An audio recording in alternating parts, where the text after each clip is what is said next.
न्यायालय से स्टे के बाद भी भू माफियाओं की मिलीभगत से बिकती रही जमीन, होती रही दाखिल खारिज। देखिए रोहनिया थाने का यह कारनामा।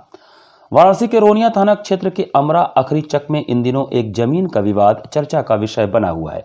24 बीघा की मालकिन चंपा देवी के नाम पर अब 24 इंच जमीन भी नहीं है।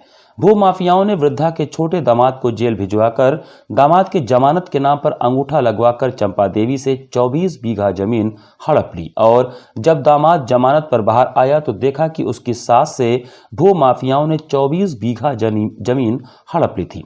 आइए भैया, छटका दामाद के लेके फर्जी कागज बनवा के कहा उनके जेल में डलवा दिला।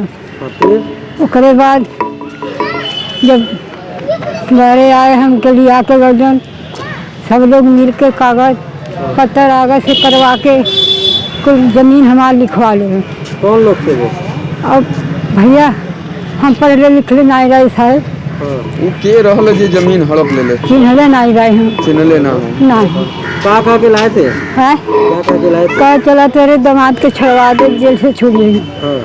उसके बाद कागज पत्तर को करवा के संजय पटेल, सावित्री देवी और लोग का नाम नहीं जाने। तो जमानत कराने के नाम पे रजिस्ट्री करा लिया आपसे? हाँ, कोई रजिस्ट्री करा ली था। कितना जमीन था गुलाब का? 24 बीघा। अब कितना बचा आपके पास? कुछ नहीं बचा, ना को पैसा दिया न आपको जमीन दिया। हमारे 5 लड़कियां हैं। तो कितना पैसा मिल पाया आपको जमीन? आपको पैसा नहीं मिला। पैसा नहीं मिला। तो सरकार से क्या चाहती है आप? सरकार से हम चाहता ये शायद हमारे लड़किन के पैसा मिले, चाहे जमीन मिले, हमारे लड़कियों के 5 इकट्ठा कर दे। फिलहाल इस बात को लेकर न्यायालय के शरण में गए छोटे दामाद की पत्नी राजमणि देवी ने न्यायालय से फैसला आने तक उक्त जमीन के खरीद फरोख्त पर रोक लगा दिया है तथा स्थगनादेश भी ले लिया है। पर न्यायालय के सीनियर डिवीजन में सिविल जज के रोक लगाए जाने के बावजूद भी कॉलोनाइजरों द्वारा धड़ल्ले से जमीन की बिक्री की जा रही है और दाखिल खारिज भी हो रहा है। साथ ही पीड़ित पक्ष की कहीं कोई सुनवाई नहीं हो रही है। आए थे एसएसपी साहब से मिलने, लेकिन एसएसपी साहब मौके पर नहीं रहे तो प्रोटोकॉल साहब रहे चार्ज में। उनसे मैं मिलकर प्रार्थना पत्र दिया कि सर हमारे ज़मीन की सास की ज़मीन पर भूमाफिया लोग कब्जा कर लिए हैं और फर्जी तरह से बैनामा कराकर हमको जेल में डाल के, तो उन्होंने आश्वासन दिया है कि हम जांच कराएंगे। केवल आश्वासन दे रहे हैं लोग। ये रजिस्ट्री कब कराया था उन लोगों ने? सन 2016 में 18 सितंबर 2016 में हम जेल गए थे और 17 में ये लोग बैनामा कराए। तो मालूम कब चल पाया आप लोगों को? मालूम हमको बाद में चला, जब ये हमारी सास की ज़मीन का मकान का आरसी जब आया डीएम साहब के यहाँ से 1,51,00,000 का, तब हमको मालूम हुआ। आरसी था? इनका घर मकान ज़मीन सब जो है कि स्टाम्प चोरी में लोग बता रहे हैं कि कॉलोनाइजर भूमाफिया। ये आपकी सासू माँ को यहाँ क्या बोल के लाया गया था? हमारी सासू माँ बता रही कि हमको कहे कि तुम्हारे छोटे दामाद को हमको जेल से छुड़वाने के बहाने ले आए और पावर ऑफ अटॉर्नी मेरे पास था उस समय, ज़मीन का लड़ने का मुकदमा देखने का सारा, तो हमको सब फर्जी जेल में डलवा दिए और इनको इसी बहाने लाए कि इनका जो है कि पावर ऑफ अटॉर्नी ख़त्म करा कर तुम्हें जेल से निकाल देंगे, और इसी बहाने लाकर ज़मीन का पूरा बैनामा और बख्शिशनामा दान पत्र सब करा लिए। कॉलोनाइजर ज़मीन को बेच रहे हैं? वो भी सारा बेच दिए। मैंने स्टे निकलने के बाद स्टे लिया सिविल जज सीनियर डिवीज़न के यहाँ से 2019 में। वो काफ़ी है, आज तक भूमि पर क्रय विक्रय पर रोक है। उसके बावजूद भी ज़मीन बिकता गया और मकान बनता गया, दाखिल खारिज होता जा रहा है। पुलिस इसमें भी अपना लेकर ज़मीन उसी में बनवा रही है। इन सब तथ्यों को लेकर वृद्धा पुष्पा देवी ने आज वरिष्ठ पुलिस अधीक्षक के यहाँ न्याय की गुहार लगाई। वरिष्ठ पुलिस अधीक्षक के कार्यालय में वृद्धा ने एसपी प्रोटोकॉल को पत्र रख दिया। फिलहाल एसपी प्रोटोकॉल ने पीड़ित पक्षों से उनका पूरा मामला जाना और जल्द भू माफियाओं पर कार्रवाई करने का आश्वासन दिया।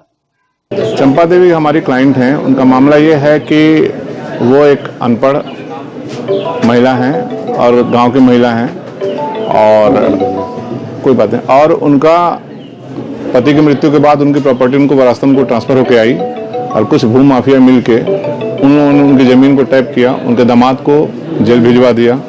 उनको छुड़ाने के लिए एवज में बोले कि चलिए अभी पावर ऑफ अटर्नी आपका दामाद का आपके पास है, अभी आप करा दे, हम हमारे नाम से कर दिए ताकि मैं गवाही करके आपके दामाद को छुड़वा दूँ।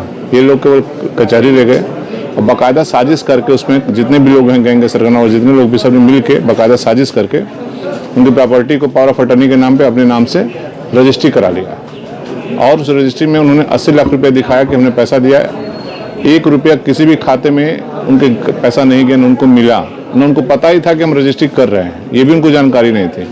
बाकायदा पूरी टैप करके इन्होंने उनकी प्रॉपर्टी को हड़प लिया और उन्होंने इसके खिलाफ हमने उनके हर जगह मामला खुला कैसे, किसने रजिस्ट्री कराया, कब खुला? ये मामला तब खुला जब उनके दामाद बाहर आए, उन्होंने जानकारी किया, तब ये मामला खुला। और अभी उन पे 1 करोड़ 21 लाख रुपए उसी रजिस्ट्री पे स्टैम्प चोरी का भी उन्हीं अभियुक्तों ने लगवा दिया जिनके खिलाफ है। उन्होंने रजिस्ट्री भी कराई, उनके खिलाफ 1 करोड़ 81 लाख रुपए का शिकायत किया कि ये आवासी नहीं है, ये उन्होंने एग्रीकल्चर में करा रखा है जबकि आवासी है, और इन्होंने स्टैम्प चोरी किया। 1 करोड़ 21 लाख डीएम साहब के यहाँ से आरसी भी जारी हुई। जब ये जानकारी हुई तब ये पता चला तो उसकी रजिस्ट्री हो चुकी है। हमारे संज्ञान में हमने सारे अधिकारियों को अवगत कराया, ऊपर तक मुख्यमंत्री प्रधानमंत्री तक भी पत्राचार किया, लेकिन कोई सुनवाई अभी तक नहीं हो रही इस मामले में।